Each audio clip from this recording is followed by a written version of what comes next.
எந்த செயல் செய்தாலும் அந்த இறையாற்றலுக்கு தெரியாத தப்பி செய்யவே முடியாது.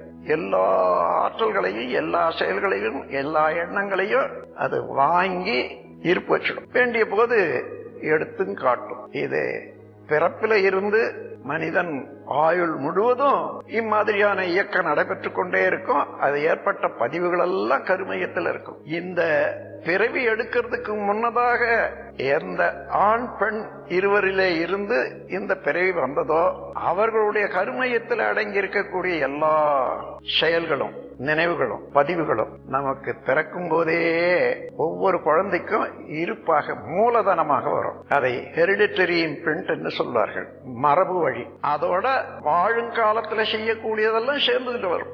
இந்த 2 விதமான பதிவுகளும் ஒன்று சேர்ந்த கூட்டுதான் ஒரு மனிதனுடைய அறிவாட்சி தரம்.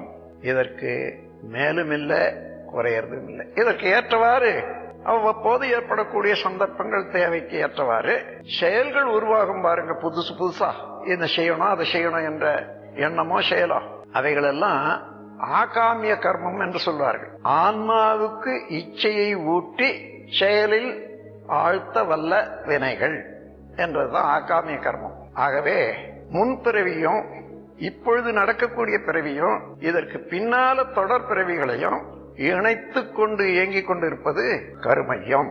இந்த கருமையத்தினுடைய உண்மையை மனதிலே தேர்ந்து கொண்டு அதை எப்பொழுதுமே தூய்மையாக வைத்துக் கொள்ளணும். கருமையத்துல களங்கமில்லாத அதை தூய்மையாக வைத்துக் கொள்வதற்கு உரிய ஒழுக்கம், பழக்கம், நீதி உணர்வு, அதற்கு ஏற்ற நடைகள், இப்படி எல்லோரும் அதை பின்பற்றி நடப்புமையானால் வாழ்வு நலமாக இருக்கும், குடும்பம் நலமாக இருக்கும், நாடு நலமாக இருக்கும். இவ்வாறு நம்ம கருமையத்துல எவ்வளவு காலத்துல என்னென்ன அனுபவங்கள் எல்லாம் பதிந்திருக்கின்றனவோ அவ்வப்போது ஏற்படக்கூடிய மனச்சூழல் அலைக்கு ஏற்ப தானாகவே வெளிவந்து கொண்டே இருக்கின்றனவல்லவா, இதைத்தான் எண்ணங்கள் சொல்றோம். அதன் பிறகு இதுவே உடல் செல்கள் மூலமாக அது சிறப்படைகிற போது செயல் ஆர்வமாக, எந்த செயல் மூலமாக அந்த பதிவு ஏற்பட்டுதோ அந்த செயலை செய்ய நம்ம உடல் இயக்கத்துக்கு, உடல் உறுப்புகளுக்கு தூண்டுதலாக நம்முடைய ஜீவகாந்த சக்திக்கு ஆற்றல் பெறும். அப்படி